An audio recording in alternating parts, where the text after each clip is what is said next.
بسم اللہ الرحمن الرحیم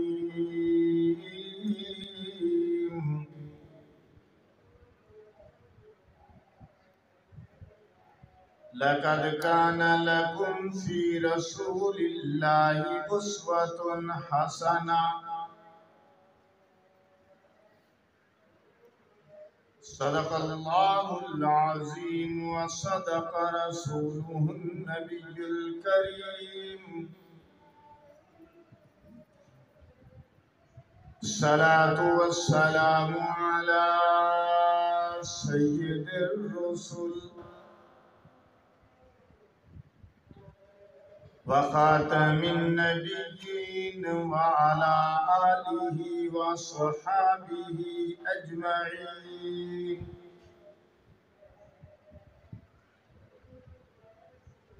دمکتا رہے تیرے روزے کا منظر دمکتا رہے تیرے روزے کا منظر سلامت رہے تیرے روزے کی جالی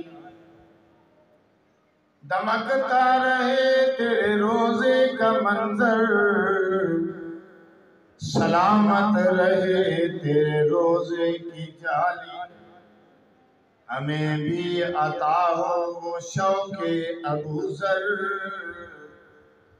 ہمیں بھی عطا ہو وہ شوق ابو ذر ہمیں بھی عطا ہو جذبہ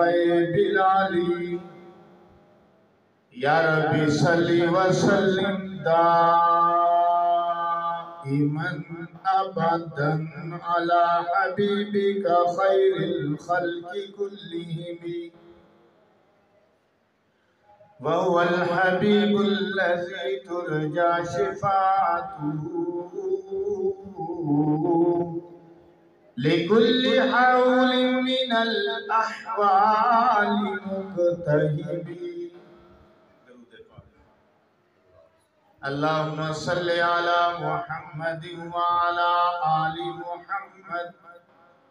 كما صليت على إبراهيم وعلى آل إبراهيم إنك حميد مجيد اللهم بارك على محمد وعلى آل محمد كما باركت على إبراهيم وعلى آل إبراهيم إنك حميد مجيد سامعین محترم گرامی قدر سیرت کا مفہوم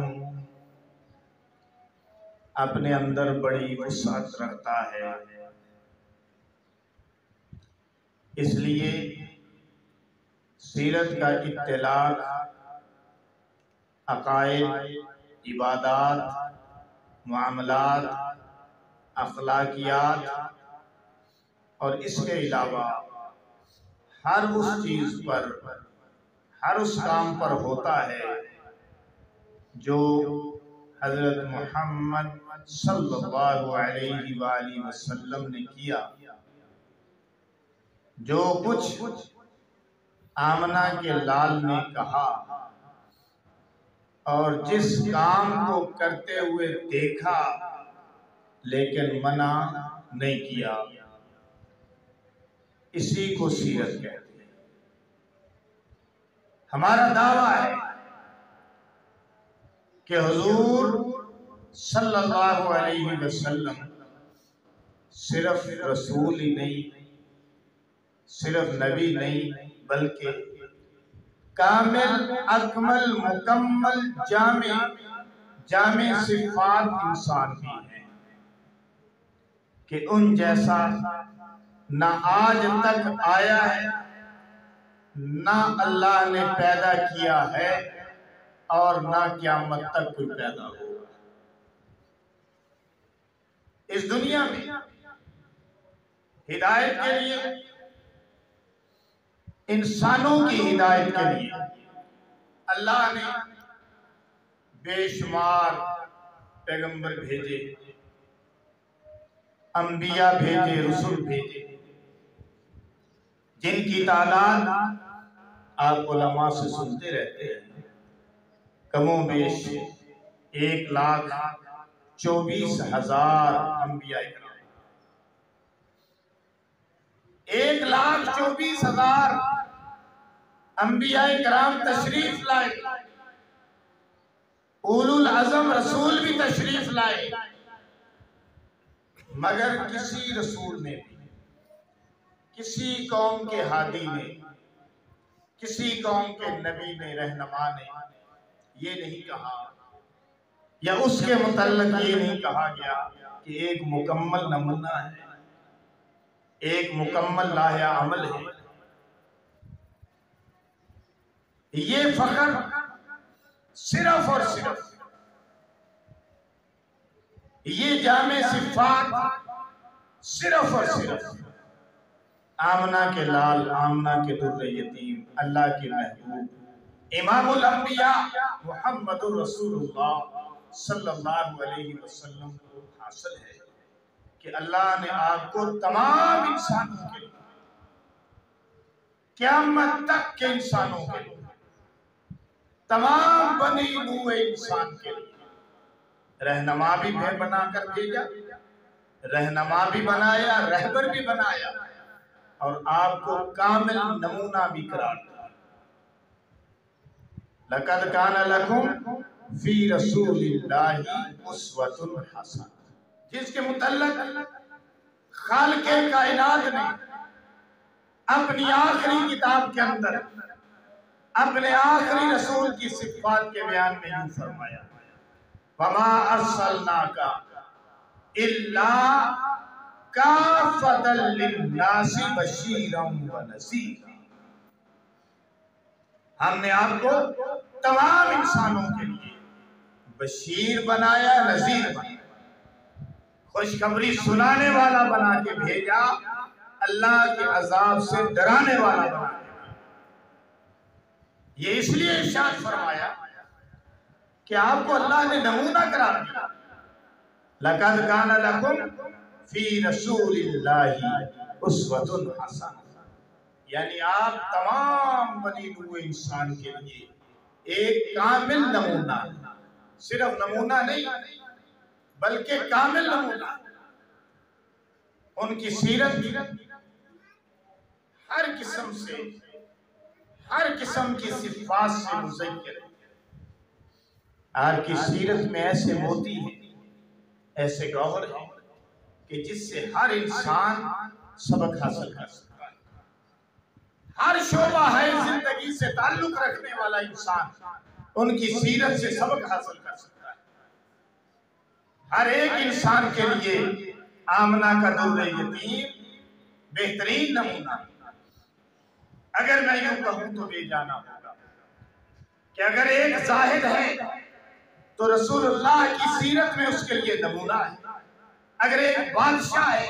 تو رسول اللہ صلی اللہ علیہ وسلم کی سیرت میں اس کے لیے سبق موجود ہے، اگر ایک تاجر ہے تو اس کے لیے سبق موجود ہے، اگر ایک مزدور ہے تو اس کے لیے سبق موجود ہے، اگر ایک جرنیل ہے تو اس کے لیے سبق موجود ہے، اگر ایک سپاہی ہے تو اس کے لیے سبق موجود ہے، اگر ایک سخی ہے تو اس کے لیے سبق موجود ہے، اگر ایک فقیر ہے تو اس کے لیے سبق موجود ہے، اگر ایک حکیم ہے، طبیب ہے، ڈاکٹر ہے تو اس کے لیے سبق موجود ہے، اگر ایک مریض ہے تو اس کے لیے سبق موجود ہے، اگر پیر ہے اس کے لیے سبق موجود ہے، اگر مرید ہے اس کے لیے سبق موجود ہے، اگر فاتح ہے اس کے لیے سبق موجود ہے، اگر خطیب ہے اس کے لیے سبق موجود ہے، اگر سامع ہے اس کے لیے بھی سبق موجود ہے، اور اگر باپ ہے اس کے لیے بھی سبق موجود ہے، اگر بیٹا ہے اس کے لیے بھی سبق موجود ہے، اگر ایک مرد ہے اس کے لیے بھی سبق موجود ہے، اگر عورت ہے تو رسول اللہ کی سیرت میں اس کے لیے بھی سبق موجود ہے، اگر بوڑھا ہے اس کے لیے بھی سبق موجود ہے، اگر جوان ہے اس کے لیے بھی سبق موجود ہے، اگر جو ہے وہ ایک معلم ہے، مربی ہے اس کے لیے بھی سبق موجود ہے۔ غرض یہ کہ رسول اللہ صلی اللہ علیہ وسلم کی سیرت کے اندر ہر ایک کے لیے سبق موجود ہے۔ چاہے وہ کس شعبے سے تعلق رکھتا ہو. قد کان لکم فی رسول اللہ اسوۃ حسنہ، ہم نے آپ صلی اللہ علیہ وسلم کی زندگی کو تمہارے لیے کامل نمونہ بنا کر دیا. کامل نمونہ ہے، اس لیے اللہ نے آپ کی حیات طیبہ کو اور آپ کی حیات طیبہ کے ایک ایک لمحے کو، آپ کی سنت مبارکہ کو اور آپ کی سنت مبارکہ میں آپ کی زندگی کے تمام شعبوں کو اللہ تعالیٰ نے ہمارے سامنے رکھا. پہلے کتنے انبیاء آئے، کتنے رسول آئے، کسی کی زندگی کو اللہ نے اسوہ حسنہ قرار نہیں دیا. اللہ نے آمنہ کے در یتیم کی زندگی کو ہمارے لیے اسوہ حسنہ قرار دیا. کھانے میں، پینے میں، اٹھنے میں، بیٹھنے میں، چلنے میں، پھرنے میں، سونے میں، جاگنے میں، معاد میں، معیشت میں، حتیٰ کہ معاملات میں، معاملات زندگی میں، تجارت میں، جنگ میں، امن میں، ہر جگہ پر رسول اللہ صلی اللہ علیہ وسلم کی سنت اور آپ کا طریقہ موجود ہے. اور ہمارے لیے یعنی مسلمانوں کے لیے، اس کائنات کے انسانوں کے لیے رہنمائی فرمائے.